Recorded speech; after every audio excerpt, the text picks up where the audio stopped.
Hola YouTube, hola a todos en mi clase. Hoy estamos hablando de capítulos 9 y 10 en el libro de Buranat y Esteves sobre español de América Latina, tierras bajas y tierras altas. Y capítulo 10, las Antillas, México y Centroamérica, donde hablan de las diferencias en cómo habla español en estas partes de América Latina. Y últimamente el artículo escrito por Ofelia García, Lengua y Identidad en el Mundo Hispanohablante. El primer parte de capítulo 9 trata de organizar o caracterizar el español que habla en América Latina en zonas indígenas donde hablan idiomas distintas y uno que hizo eso fue Pedro Orreña en 1921 en página 148. No pude encontrar una mapa, entonces hice mi propia de sus zonas. Primero zona náhuatl, que todo México y hasta el suroeste de Estados Unidos, donde fue parte de México también antes. Y la costa de Colombia, las islas Caribes, es la zona arahuacana. Y luego Quechua, zona Quechua es por donde las altas, donde estaban las incas, o todavía están las incas, ¿no? Y Ecuador, Bolivia, Perú, otras partes altas ahí, y Tupi Guaraní, por el sur de Brasil, Paraguay, y Araucano, el sur de Chile. Estos 5 zonas fueron para nombrar las zonas que hizo una gran influencia en español, el idioma. Aparte, caracterizan los por tierras altas y tierras bajas. En tierras altas dice que allí por donde viven los náhuatls, incas y mayas, estas influencias en el idioma español fueron más porque eran civilizaciones grandes, y en las tierras bajas fueron muchos tribus distintos que hablaban lenguas distintas en las zonas bajas, entonces no afectaban tanto. Y también otras lenguas indígenas, lenguas africanas, y más tarde otros inmigrantes como los italianos en Argentina también tuvieron influencia en el idioma de América Latina. Aparte, trata de organizar el lenguaje por épocas de colonización. El primero, la época castellana, 1492 hasta la conquista de México en 1519.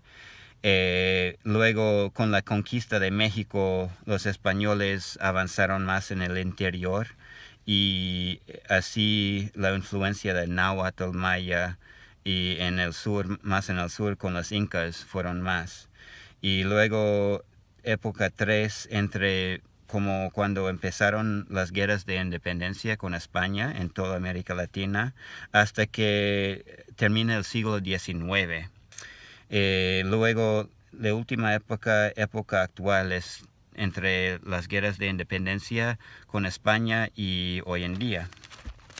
Aparte el tema de ceseo y voceo, que en América Latina no se usa vosotros mucho, en algunas partes, pero la ausencia del vosotros y el uso de tú y usted, y el plural nada más de ustedes, es una característica de español en América Latina, distinto que en España, donde usan vosotros, y esto se llama el voceo. Aparte, en página 153 nombran las distintas características de tierras bajas y tierras altas, el ceseo en los dos, pero yeísmo se presenta más en las tierras bajas que las tierras altas. Y aparte, en general, relajan los consonantes en tierras bajas, y hay una se relaja los vocales en tierras altas. Otros también, que no tengo tiempo para explicar todo, pero también diminutivos, el uso de verbos reflexivos como bajarse, desayunarse, que no todavía usan en España, son características en América Latina. Empezando en capítulo 10, hablamos de las distintas idiomas o características del español que habla en las Antillas y luego México y Centroamérica. En las Antillas, el base no es como castellano, pero tiene más influencia andaluz que viene de los comerciantes de Andalucía en la época de colonización. También influencia del lenguas indígenas como las arahuacas y lenguas africanas. En página 166 hablan de los rasgos fonéticos, incluyendo el yeísmo, largamiento de vocales tónicas, consonantismo, elisión del L y R, y como hablan de Puerto Rico, dicen más como Puerto Rico. Características morfosintaxis, incluye la ausencia del voceo, el dequeísmo, inversión del sujeto y verbo, como cuántos años usted tiene en vez de cuántos años tiene usted. El léxico, que incluye palabras indígenas como canoa, barbacoa, más en las zonas rurales, huracana.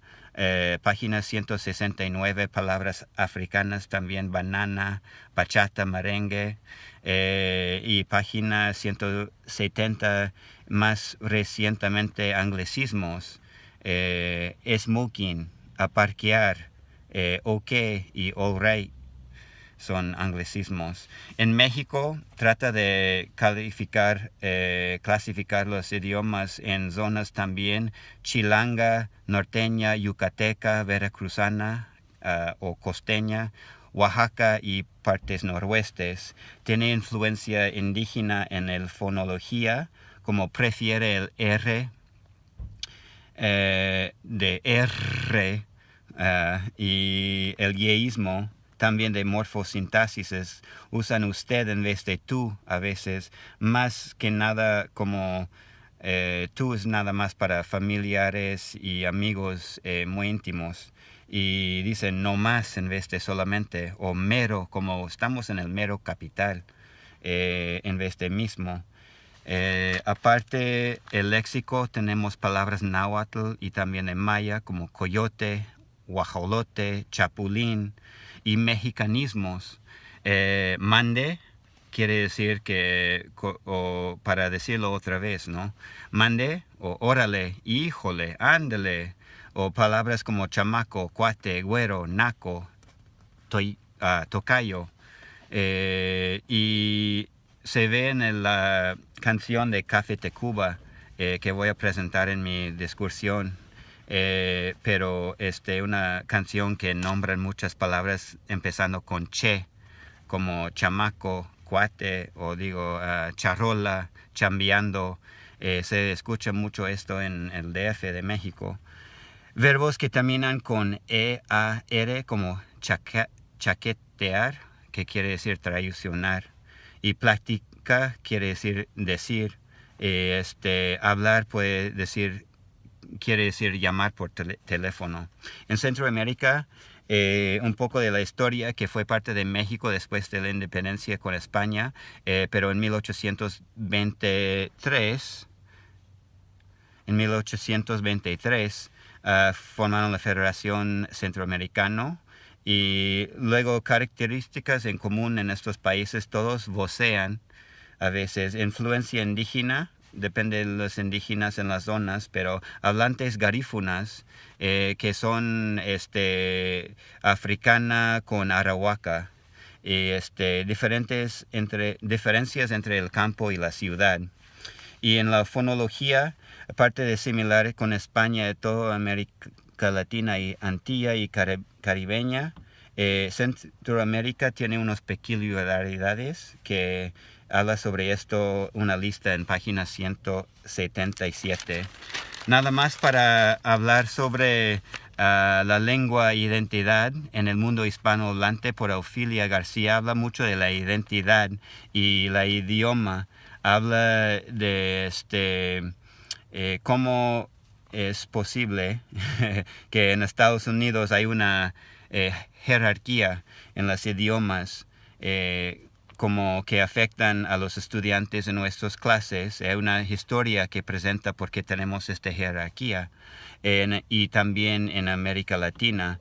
Página 380 habla de un libro de Benedict Anderson, Imagine Communities, donde habla de que las naciones son imaginadas y hay una identidad con la idioma colectiva. Bordeaux habla de las prácticas lingüísticas como capital simbólico, donde puedes moverse en el jerarquía económico y social con el idioma. Y una visión postestructuralista de lenguas y identidades, donde la identidad es más multidimensional y tiene que ver con clase, raza, edad, etc.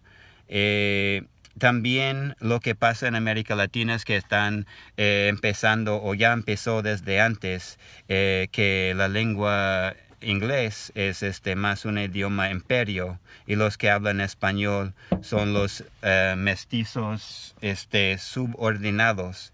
Y entonces adentro de España también tenemos resistencia en lo que es los idiomas de catalán, gallego, euskara y en el imperio, resistiendo el imperio castellano. Y luego sobre la jerarquía en Estados Unidos, inglés es mejor que español y español castellano mejor que español americano. Así no tenemos más tiempo.